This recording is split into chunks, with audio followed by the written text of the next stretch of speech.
આજ બાપી રે એ પુજારીએ વાલમન સમુદાર ફેંકો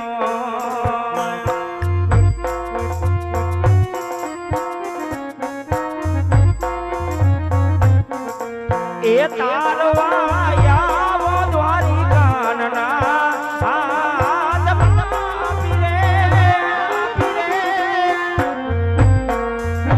આજ બાપી રે એ પુજારીએ વાલમન સમુદાર ફેંકો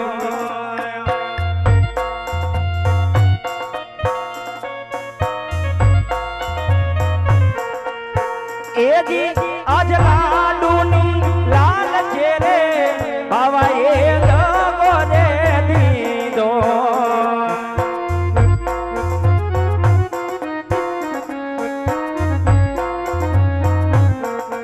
એ મારી વરયાવો રાઈ રણ છો ઓર બાપી રે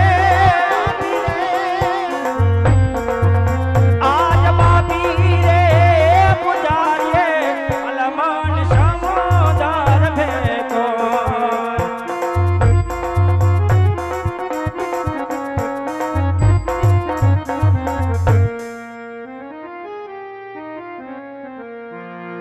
એ હાલો હે આવે હો એ લાલો કાનુડો તારો આવે હો નંદ લાલો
વિલોડી થાકી ગયો છું, પણ સામે કોઈ મને દેવળ દેખાય છે, કદાચ મારા નાથનો પણ હોઈ શકે, માટે ચાલીને જઈને તપાસ તો કરી જો.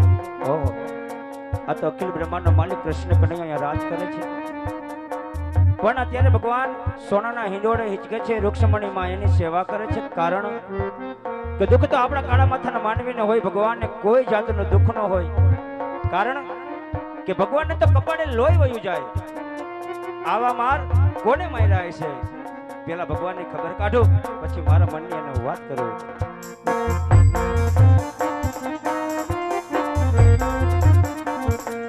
યા જેલા દે પાટારે પારભો સેનાને બાજાય.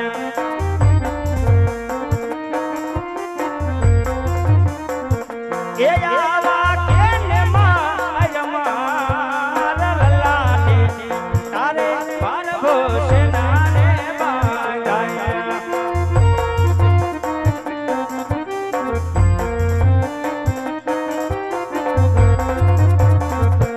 આજે લાડીલો ભગત મારો જોન લાડ કોરે.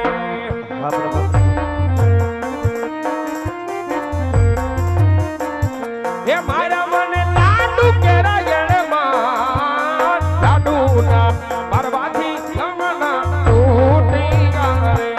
આજે લાડો રે મારવાથી નમણા નવરે ફોટે. એ મારા છૂટા જારી કેરા ગણમાં તારી ના પરવાથી લમના તૂટી કરે. આજે અટલો કોનો રે ભગતન માફરે કરો. એ હવે પછી મામા રે તામોલ લો ગુનો રે લાડીલાનો માફ કરો. અરે ભગત, ભક્તના ગુના તો હંમેશા માફ જ હોય છે, પણ ભગત આજ આ વનવગડા બેઠી સમુદ્ર વલોવી દ્વારકાના દ્વાર સુધી આવવાનું કોઈ કારણ? હા પ્રભુ, જંગલ જંગલ રખડી સમુદ્ર વિલોડી વિલોડી આપણા ચરણ સુધી આવવાનું કારણ એક મારું સ્વાર્થ ને બીજું મારું પરમાર્થ છે પ્રભુ. અરે ભગત, શું સ્વાર્થ શું પરમાર્થ મને પણ જણાવો. સાંભળો પ્રભુ, કદાચ સ્વાર્થની વાત કરતા હોય ને તો આજ મારી રૈયત ધન ખાય ડગલે પગલે વાંચ્યાના મેણા બોલે છે. કાં તો અમારા વાંચે મેણા ભાંગો, પણ છતાંય પરમાર્થની વાત જો કરતા હોય ને તો બાર બાર ગામની વનરાઈ ઉપર ભેરવા નામનો રાક્ષસ હાહાકાર મસાવે, પશુ કે પક્ષી કે જેવી જાત રહેવા દેતો નથી. આમનો કોઈ ઉપાય થાય એમ હોય તો કયો ને કે પ્રેમથી મને જવાની રજા આપો પ્રભુ. અરે નહીં ને ભગત, દ્વારકાના દ્વાર સુધી આવ્યા, મારે તમને ખાલી કઠાઈ માટે લે ભગત. પહેલી ડાળીના પુષ્પ તમે સ્વીકાર કરો, આ પુષ્પને પારણે પધરાવો, સેવાનો માસ કરો. નવમો માસે મારથી મોટા ભાઈ બળદેવ આવી આપના જે કઈ પણ મનોરથ છે મારો વીર આવી પૂર્ણ કરશે ભગત. હા પ્રભુ, વાત તો તમારી મને સત્ય લાગે, પડે ત્રિલોકના ધણી એ કાળિયા ઠાકર આજ વિચાર તો કરી જો. આ જગતની અંદર કદાચ ગમે એટલો માણસ રૂપિયા વાળો હોય છે ને તોય પ્રભુ એને રૂપિયા વાળો ન કહેવાય.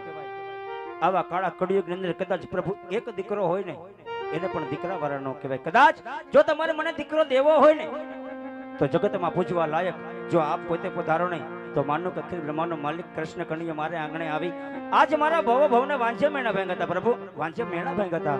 અરે ભગત, ભક્ત માટે તો હંમેશા ભગવાન હાજર જ છે, માટે લ્યો ભગત બીજી પણ અમારા ડાળીના પુષ્પ તમે સ્વીકાર કરો, આ પુષ્પને ભારણે પધરાવો, સેવાનો માસ કરો. નવો માસે અમે સ્વયં આવી આપના જે પણ મનોરથ છે એ અમે આવીને પૂર્ણ કરશું ભગત. જય પ્રભુ. પણ જે તમે મને અમર ડાળીના જે પેલા પુષ્પ આપ્યા ને, આજે બાળકના જન્મ થાય તો અમારે એના નામ શું રાખવા? આ ભગત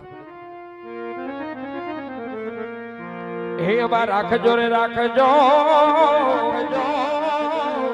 હે મી રામદેવ એવા રામજો.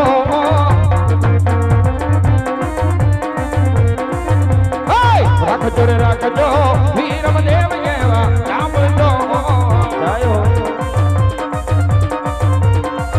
એવા આવીને વાંચગાના પેડલા માંગશે. પણ બીજા પુષ્પ આપ્યા એટલે મારે નામ શું રાખવા? રાખજો રે રાખજો, રામદેવ રૂડા મારા રામજો. જય હો. એવા આવીને ભોમીના તારને ઉતારશો. પણ એમ તો સાલ માસના તિથિ તો હોય ને. સાલ યાબુ સમુદ સોન કે કસાટ જો. એ હા પ્રભુ. એવી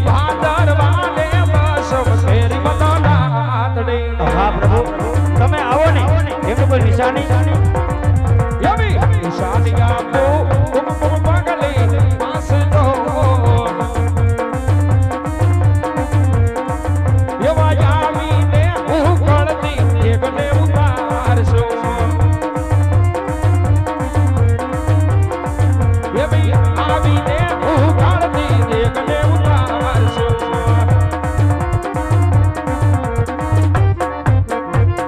અરે ભગત હજુ કાપણ ઈચ્છા હોય તો વ્યક્ત કરો. હા પ્રભુ, ગોકુળની અંદર તમે તમારી 16 ગોપીઓની રાસલીલા રચાવી હતી ને, આજ અમારી રાસલીલા જોવી છે પ્રભુ. અરે ભગત જેમ તમારા વચને બધાડો એમ મોટા ભાઈને પણ વચને બાંધી ફોકણમાં અવતાર ધારણ કરવા માટે પલકડી વ્રજ વિહાર કરો. નિદ્રાધીન કરી સ્વપ્ન રૂપી રાસલીલા જરૂર દર્શાવી દઈશ. બોલ્ય દ્વારિકાધીશની જય, બોલ્ય કૃષ્ણ કન્યા લાલ કી જય.